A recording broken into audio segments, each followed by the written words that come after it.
Doesn't give my opponents much time to run up to an election, does it? My husband is Samoan, so talofa. Welcome to the Whip, a weekly half-hour injection of politics. And tonight, the Independent Police Conduct Authority's report finding serious misconduct at the highest levels of police. So we talk about that very, very soon. Also, asset sales back in focus. We don't want a lazy balance sheet, says the Prime Minister. And Chris Hipkins, comfortable being labelled a socialist, is he channeling his inner Zora Mandami, that young New Yorker who is shot to fame? With me, two journalists in Wellington, Andrea Vance, senior journalist at Stuff. Andrea, kia ora. Great to have you back on the Whip. Thank you. It's nice to be here. I'm lonely again, Wallace. You've got to find me some friends when I come on. I'm going to find you funds to fly you up. I wouldn't want to put that burden on the taxpayer now. Come on. Next minute, the red banner, Andrea Vance gets flown up. Exactly. We'd have to report it ourselves. Kia ora, Andrea. Also, Toby Manhire, the first time on the Whip, editor-at-large at the spin-off, co-host of the podcast Gone by Lunchtime, and the very good Juggernaut 2, the story of the fourth national government, out today. Congratulations, Toby. Great listen and great to have you here. Oh, thanks, Wallace. It's a treat to be here. Hey, and joined by Phil Goff, former leader of the Labour Party, former Mayor of Auckland, and as he said off air, he's not in camo tonight. He knows I don't like it, so well done. But kia ora, good to have you here, Phil. Good to be on. So, and as we do, it's time for that Whip quiz. It might be tricky today. It might be a little bit tricky because we go back a bit. Who is this person and what were they talking about?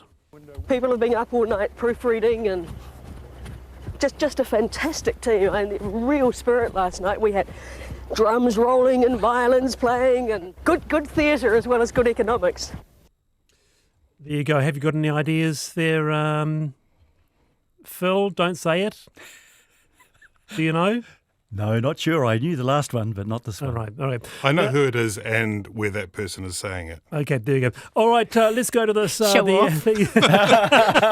No all. I want to come to this first. A couple of technical problems here, so let's get to that. But anyway, this Independent Police Conduct Authority report finding serious misconduct at the highest levels. The IPCA report says the response from senior police, including the then Commissioner Andrew Costa, was characterised by inaction and unquestioning acceptance of Mr McSkimming's story, and that Costa attempted to influence the nature and extent of the IPCA investigation.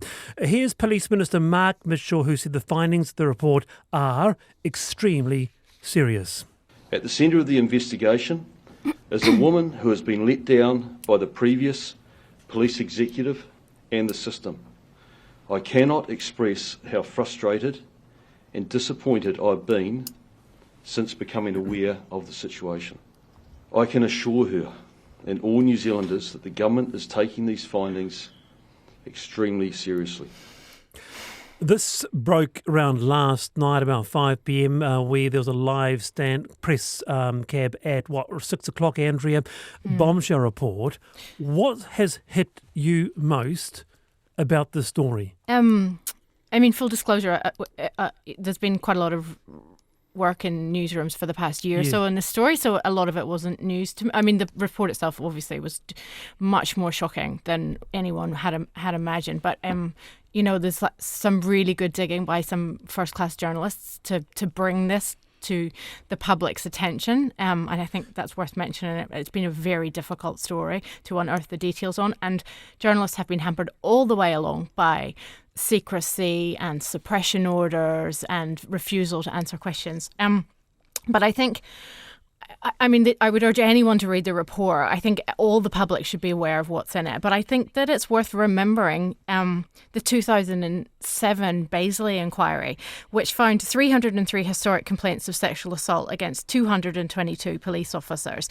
And at the time, the police hierarchy waged a completely ferocious behind-the-scenes battle against her inquiry. Now, the reason I raise that is because when I was in the Piffs Gallery for a decade, I spent almost every year writing stories, updating progress on the findings of that inquiry. And we had interviews with senior cops. We had reports about how well they were doing in reforming the police culture and what a great job successive police commissioners were doing in changing the way that police dealt with complaints like this. And it turns out, it was complete horse crap. Like I just stood and listened to that press conference yesterday, and I was like, you know what? I've heard all of this before, and the police and the government are going to have to go a long way to convince me that whatever they do this time is going to change things. And there's one more statistic I want to draw your attention to. Less than a third of rape complaints in this country result in a conviction. And we know now why. There's no mystery behind that, but it's because there's a deeply ingrained culture in that police force. Toby Manhire, complete horse crap. Andrea is not mincing words there, but you can see why. I mean, gosh, that sense that when the news broke for us who hadn't heard it, here we go again. We could all recall the stories of late 80s coming out of the likes of Rotorua. I mean, Andrea's absolutely hit it right at the core there, is that it's a culture issue, it's a culture question, and ultimately, how much does this impact confidence in the police? Because even in the report is shocking. You read it, 120 odd pages, it really does, your jaw hits the floor. This is a woman who's made a complaint against a former lover, and a series of different complaints through different mechanisms, and has ended up having those mechanisms used against her. She's ended up being prosecuted herself. The response has been, and I think this is genuinely meant, that this is a failure of individuals. But the question you have to ask is, these aren't just any individuals. This is not a rogue element out in some distant outpost of the New Zealand Police. This is the very top brass.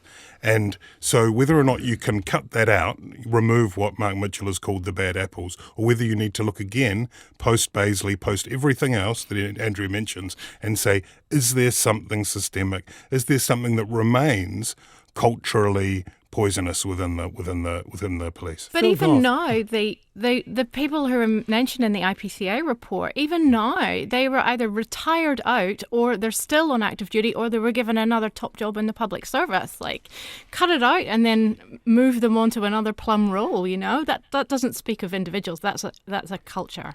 Okay, listen to that also as Phil Goff. Phil. Yeah, I think the worrying point was that this happened at the very top of the police force. Even before this latest episode, I wondered how somebody like Jevon McSkimming could have got to close to the top of the police force without anybody knowing that he had serious sexual problems in terms of his later behaviour with child porn and bestiality. With this, hugely disappointing. I knew Andy Costa reasonably from dealing with him. Always seemed to me like a reasonable guy. Absolute misjudgment. And the cost of that was that the thing that stops victims of sexual offending making a complaint is that they fear that they won't be believed, and this reinforces that fear. But look, there is there's a couple of positive sides on this. There are a number of people who, despite the views of the hierarchy, had the courage to stand out and challenge them. And I'm talking about Nicole Reeves and Kirsty Shah and Nicole's boss, who actually challenged what the hierarchy was doing. And in the end, we did get success, and, to the point that Andrea was making, I don't think Andy Costa has got a future in his current job, and I don't think the people that are remaining in the police force have a future career there either. Success of a thought. So, looking at the process, Andrea, Detective Inspector Nicola Reeves just saying, questioning the process. This is what I found quite extraordinary. Questioning her, referring upwards. Are we sure this is the right process? Shouldn't other people be involved? And by the way, why can't I talk to Mrs. E, Andrea?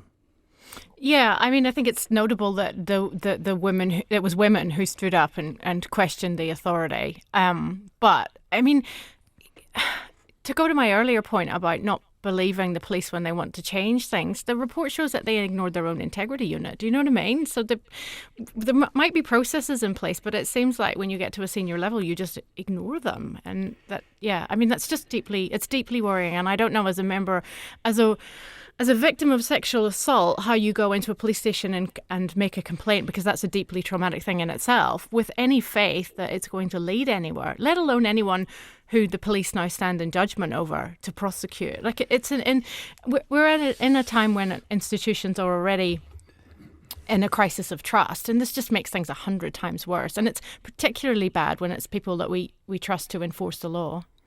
Yeah, no, look, I think it is damaging to public trust, and that's not a good thing. But I actually thought the culture within the police had changed since the Louise Nicholas days, when it was absolutely appalling and you used to have the police bars and things like that. When I was mayor, I dealt with 3 area commanders. They were all women, and they were all good people, and they're still in the police, and they're in reasonably senior positions. But this was an absolute travesty, that at the top level, a police commissioner thought that he could ignore the complaint and then intervene in the process of investigating the complaint. That was such a serious misjudgment. It's hard to believe how that could have happened, and that's why I think there will be no confidence in Costa maintaining his role as CEO and the social investment unit that he's in charge of. The processes were there; they were ignored by the hierarchy, and ignored in a way. I mean, I don't know what power he had over them, but somehow he managed to persuade them that he was the good guy and she was the villain. Now, he was in his 40s. Yep. She was 21. He was Deputy Commissioner of Police.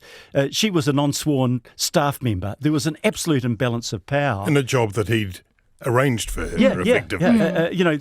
There should have been warning signals there that others picked up, and they didn't. But not only ignored her, went after her and tried to prosecute her.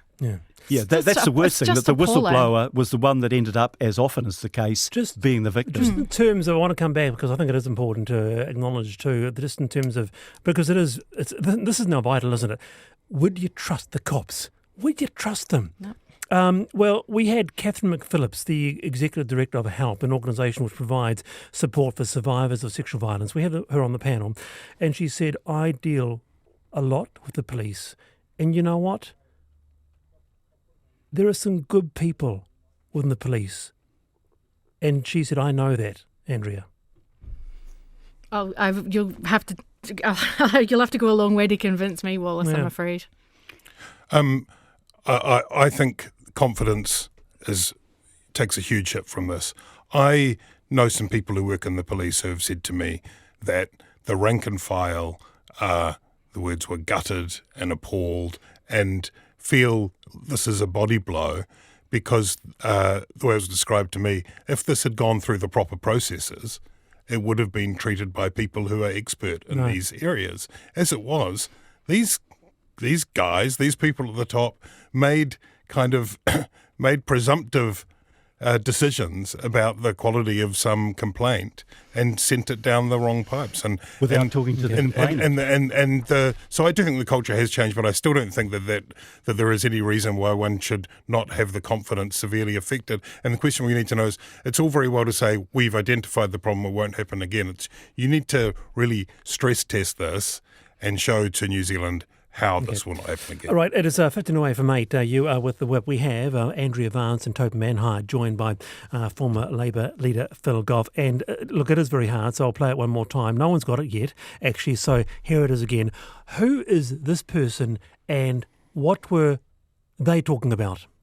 People have been up all night proofreading, and just a fantastic team. Real spirit last night. We had drums rolling and violins playing, and good theatre as well as good economics.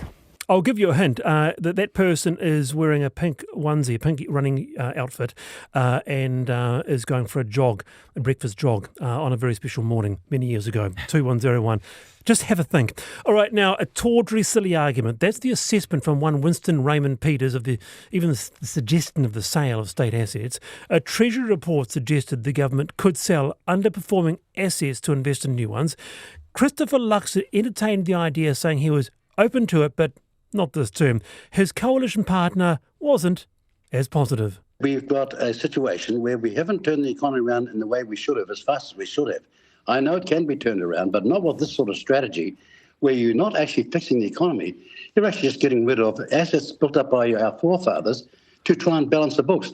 That is an admission of potential failure before you even start. Toby Manhire singing from, well, not quite the same song page, but different sides of the paper. What do you think about this? This is a story as old as time itself, isn't it?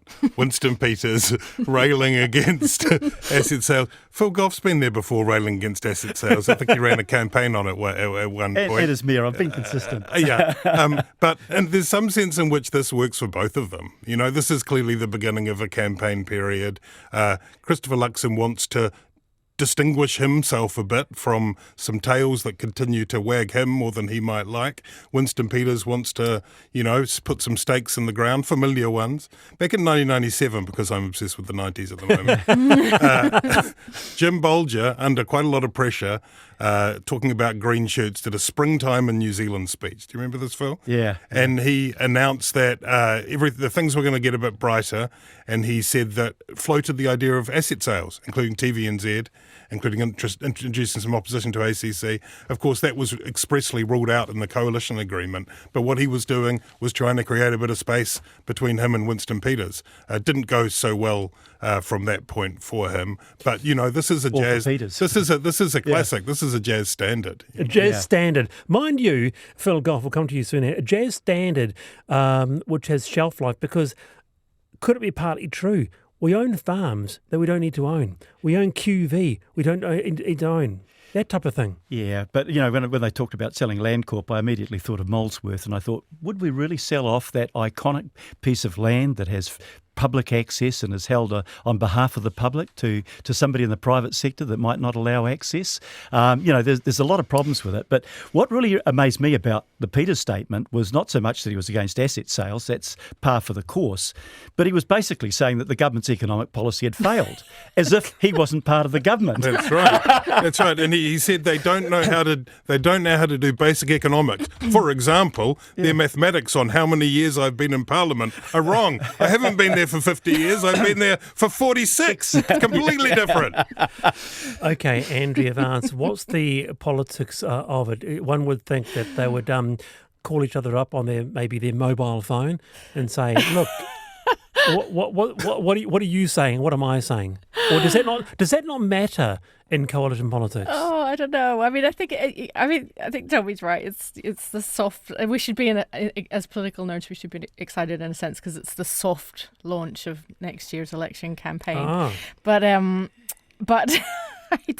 I think I differ slightly on. I get what Toby's saying about it being a good thing, in terms that, all the sides are going to set out their stall on this debate. New Zealand First thinks of asset sales as a betrayal, and then on the other hand, ACT, wants to privatise half the country, including you, Wallace. Starting with you, Wallace. Now. Okay, calm down. Yep.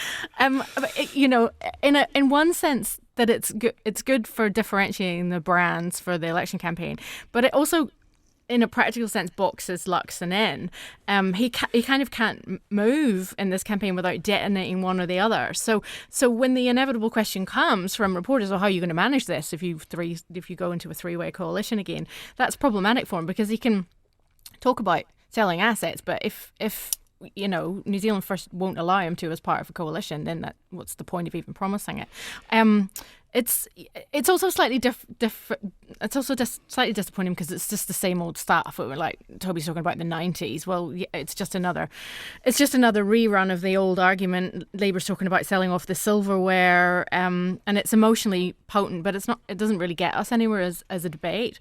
I was having a conversation today with a political strategist who we were talking about how this will go in the debate and how people's views might have changed since the last debate, which Phil ran in, is it 2011 campaign, I think? Yeah, 2011. Yeah. I remember Phil standing on a windswept dam somewhere in a miserable place. I remember feeling very sorry for him. But I think it's gonna come down to, because ideologically you've got people who are opposed and people who like the idea, and that generally doesn't shift until you start talking about the specific assets. So do you talk about selling off, roads or dams, or are you talking about selling off shares of Air New Zealand? And that might shift how people feel about it. Well, I don't resile from the fact that I opposed the selling off of the electricity companies. My father-in-law actually worked on the dam that I was standing on, Andrea.